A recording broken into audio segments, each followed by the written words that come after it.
मेरा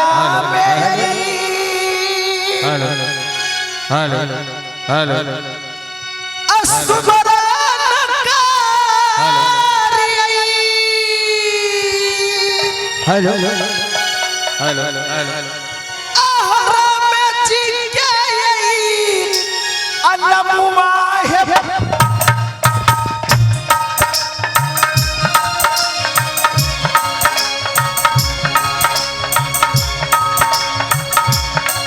राम जी होला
तो बाबूजी मेरी घर पड़ती है झूनापुर नगर। मेरे पिताजी का नाम तिलक सिंह, मेरी माँ की नाम मैनावती। हे बाबूजी ये झूनापुर नगर में हम दो भाई बहन हैं। मेरे भैया जी का नाम राजा गोपीचंद, बाबूजी मेरी ही नाम बीरमा रानी पड़ती है। हे बाबूजी मेरी ससुराल चंपापुर नगर, यहाँ से 7 समुंदर पार है। वहां जाकर के मेरी भैया जी वहां शादी करा दिए हैं। हे बाबूजी मेरे भैया जी मेरे बारे नहीं सोचती, जो काश मेरी बहन जो ससुराल जाएगी ना तो कहीं मेरी बहन को अपनी ससुराल में कोई काम करना ना पड़ जाए। इसीलिए बाबूजी आप लोग जानते हैं दिल्ली से खरीद के एक सुंदर सी मुंगिया नौरीन को मेरे साथ में लगा दिए हैं। बाबूजी आज सुबह होने को चला है, मैं जरा मंत्री को बुलाती हूँ और मंत्री को बुला करके और उसके बाद मैं उसे मुंगिया को बुलवा लूंगी। अब 5 बजने के लिए चला है और मुंगिया जब पानी भर के लाएगी तो मैं स्नान करके और शिव बाबा की पूजा करने के लिए जाऊंगी। अरे ओ मंत्री खोर लगा चिया अरे पगला तुम्हारे पास दिमाग है या नहीं? ऐसा बोलो, तुम कहता है खूर लगा है। कौन सा शब्द हुआ? ये कौन सा शब्द हुआ? मंत्री मेरे राज का तुम द्वारपाल है। तुम एक एक बातें जो बोलेगा ना अगला लोग आपकी बातों को सुनेंगे। वो अगर आप कोई चीज में अशुद्धियां बोले में पकड़े जाएंगे तो क्या कहेंगे? चंपापुर में हम लोग गए हुए थे, महारानी बीरमा है ना, उनका जो द्वारपाल है ना वो पढ़ा लिखा तो है ही नहीं। एकदम नहीं ऐसे बोलेंगे, ऐसा नहीं बोलेंगे ना। कान पकड़िए, पकड़ लिया। तुम पीछे पकड़ रहा है। ये बड़का ऊपर का पकड़ लिया है सब देख। अच्छा ऊपर वाले पकड़ लिया है। हाँ मंत्री ये बताओ कि इस वक्त मुंगिया कहाँ होगी? तो खेलबै छहो ना। अरे तो क्या मैं उसे खाना नहीं दूं क्या? खेलबै छहो मोटा का पारे से लोग बहल जाए छे। अरे पगला अभी वो जवान लड़की है, उसे जब भी शादी विवाह हो जाएंगे ना वो भी जब अपनी ससुराल की चली जाएगी तो अपने घर में जाकर उसको सब कुछ ठीक हो जाएगा। मन पर बढ़ गले देखै छो एक बार वो हमरा बुझाय छै वो अखन हकवा भेज। अच्छा ऐसा करो तुम जाओ और मुर्गिया को बुला करके लाओ। अभी बुला कर? हाँ, और मेरे लिए एक सिंहासन लगा दो, तब तक मैं आराम करती हूँ। क्यों नहीं? अभी मेला मालिक से आग्रह है कि वो काठ की कुर्सियां भेजवा दें स्टेज पे। काठ वाले कुर्सियां भेज दें क्योंकि प्लास्टिक वाले कुर्सी से काम नहीं चलने वाला है। मेहरबानी करके काठ वाले कुर्सी भेज दें।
अरे की बात छे रे हमर चुगली करे छही तो तोहर चुगली का खेल करबो हमें सब सुनत रहिए या सुनाइत रहिए तो रहे चाहे भीतर में हम रहे छिए बाहर कान भीतर में रहे छे कान बाहरे रहे छे तोरे न ओ हमें भीतर तो भीतर में रहे छी कान बाहर में रहे छी ओ हम हमरे न है हां के हम बुझाए नहीं छिए की बुझे छही तो बुझाए छी आइ काल चाकोर भेले हैं होबे नहीं रे हां के अरे जवानी की टोर छत नहीं होबे चाक हां देखै नहीं छन की किथिल बोलली पहले बता चले आइ मलिकाइन तोरा बोलबै छौ भीतरे में कथिल रे कथिल पहले जेबही तब न एते दिन से नहीं बोलबै त आई की बात छी अब की बात है तो मलिकाइने न जानत है हमरा तो कल के जाओ नौरिया के बुला करके लाओ चलते हाँ चलो चल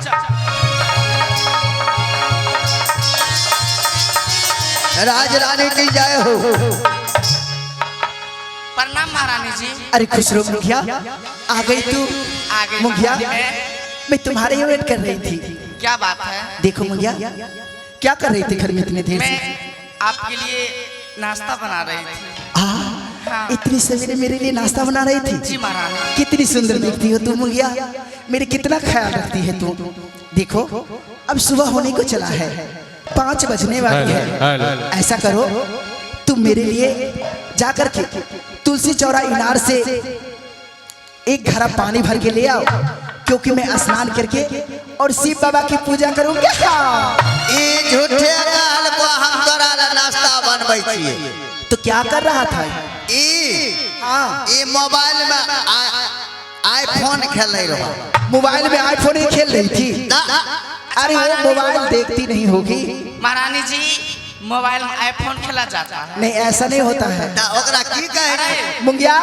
छोड़ दो तोर जन्मदिनहार केहन रहो अरे मुखिया ऐसा नहीं बोला जाता है यहने तोहर में रहते नहीं ना हमरा जन्मल को अरे मुखिया ये पागल इसको पूछने के लिए नहीं आता है महारानी जी मैं अकेले जाऊंगी अरे अकेले नहीं जाएगे तू अपनी दुपट्टा संभाल कर रखा कर समझ गई ना नाम कहे छिए हरदम आलू पर माट चढ़ने रहल अरे पगला हमें वो बात थोड़ा कहनी मार खाएगा तुम हमें कुछ कहनी देखो मुंह बंद करके मुंगिया के साथ में जाएगा और मुंगिया के साथ में तुम आएगा समझ गया ना ओकरा जोरे हमरो हाँ तुम भी जाओ उसके साथ में क्योंकि वो अकेले नहीं जाएगी और जल से जा और पानी भर के ला और मैं स्नान करके शिव बाबा की पूजा करूंगी तब तक मैं स्नान घर में जा रही हूँ ठीक महारानी जी हाँ इनको बोलिए ले आएगा वो पानी लाने वाला तुम दोनों समझ लेना और मैं चली स्नान घर में स्नान करने के लिए और तू तुरंत पानी लेकर के आएगी ठीक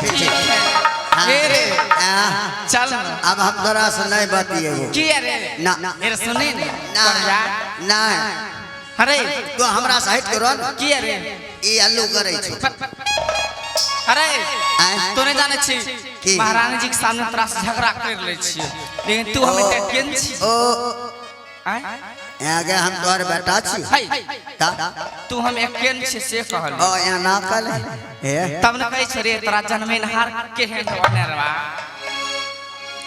गे यह अपन हम तखन कहलियो के हन तोहर में रहो जे हमरा जन्म अरे हमरा में जन्म रहती ने हाँ। हमरा ऐसा सीधा सपटा रहती ए बुझे नहीं आबै छौ की तोरा ए दुआरे ना कल को किया जानै छै किया जे हमरा जी जान छोड़ै छै अच्छा जो आ हमरा किया या ना कल के जानै छै की तोरा आर के बुझाइए नहीं आबै छौ एको रति केना रे गे एतगो भगली ओन खैते छै अते हमरा बुझे नहीं आवे नहीं आबै हमे नहीं जानै छियै की ई भूल गेली कौन बात एतनी गो बिपटी पिन के आ नांगटे दौड़ल आबै रे अरे लखवा वाला जब अखन जो एतगो भगल है त उड़ै छै हर एक बात कहियो हमें जहां जे चीज करे छै उहे भूल जाय भूल जाय छै तब तब बुझलियो उ बुढ़बो ओइ दिन आइ खमारलक ओ भूल गेली हां मार नहीं हो तो हम भूल गेल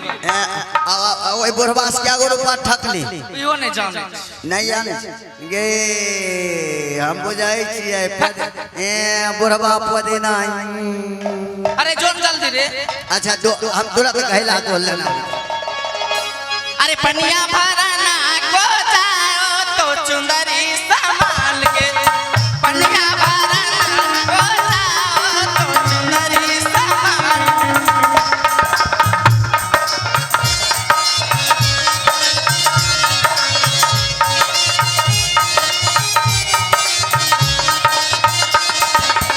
चुंदरी संभाल के, चुंदरी उड़ाई के, चुंदरी संभाल के, चुंदरी उड़ाई के, पनिया भरना को जाओ तो चुंदरी संभाल के, पनिया मंदिरी संभाल के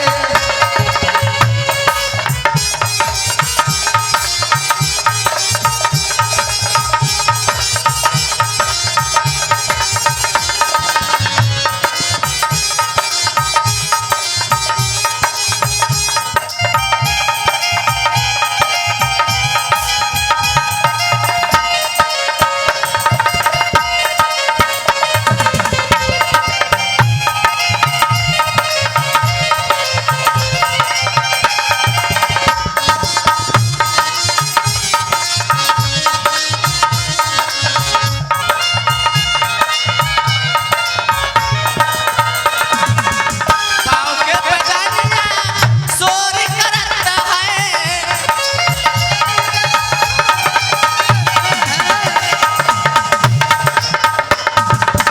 पाँव के बजानिया शोर करता है, पीछे पड़े हैं सारे दुनिया तो चुंदरी संभाल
गगरिया मच के कमरिया लच के, गगरिया मच के कमरिया लच के, पीछे पड़े सारे लफुए तो चुंदरी संभाल, पीछे पड़े हैं ओ पनिया भरना को जाओ तो चुंदरी संभाल के,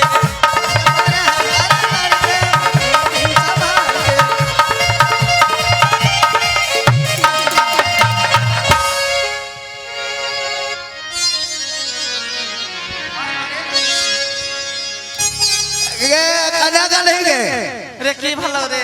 है घायला जे छै ना हाँ नहरा पर रख आ जल्दी सुन पानी भरे है देखै छी, हे रे हमरा भरल न आबै छै। है देखै छी छोटका छोटका बैंग सब एकदम मुंह बैने छै। ए बियाह बढ़िया ई इनार बने छोटका बैंग एगो देखै छी लगे छै ए बैंग के लगे छै कि कोरोना भए गेलै गे उलट गेलै। जल्दी भर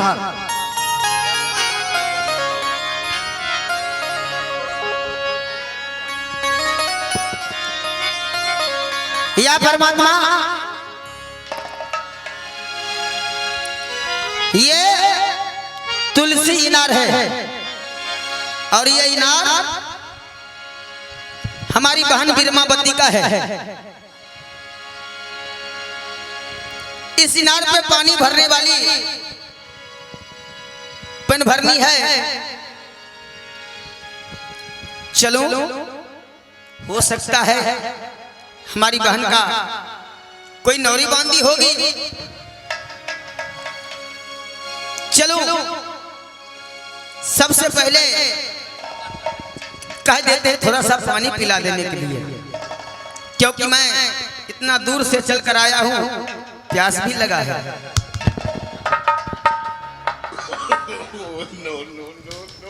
अरे भाई, क्या है? इधर आओ। की है? यहाँ क्या कर रहे हो? हम लोग यहाँ पानी भरता है। पानी भर रहे हो? हाँ। तो भैया बहुत जोर से प्यास लगा है, थोड़ा सा पानी पिला दो ना। अरे की छे रे? गया है मंगनी में फांसी लगी तू। की बा? ई बाबा जी आइले। बाबा जी आ? हाँ, एगो आइले पियर का नहीं पहनने रहे छो। जोगी बाबा। हाँ, ये आइले कहते भैया हमको बहुत प्यास लगा है, कंठ सूख रहा है, थोड़ा पानी पिला दो। कहिया नहीं छे पानी नहीं बाबा जी आगा खाने देबे आ कहीं बिरमा बाते के मालूम होतो मंगनी में फसरू लगई तो। फसरू नहीं फसरी। वह जो कहीं पानी नहीं छे। ए बाबा, यहाँ पानी उन्हें नहीं मिलने वाला है, जल्दी जाइए। पानी तू भरता है कि वो भरती है? पानी वो भरे। तुम साइड हो जाओ, हम उसी से बात कर लेंगे। यानी कि मर्दबा में नहीं बतुआएगा, मतलब मर्दबा के साथ में नहीं बतियाएगा। नहीं, खाली जोर जनानी। हाँ भाई छिया राम रही। ई दिन भर हरे हरे और रात के घरे घरे। उससे मैं बातें करूंगा, बोलो उसको बोलने के लिए, मैं उससे पानी मांग लूंगा। कहता है तोरा से नहीं बतुआएंगे ओकरे। अरे तोरा से नहीं बतिया तो ना, तू चुप बैठ। गे तोरो मन पन कै छो गे, हम बुझै छी।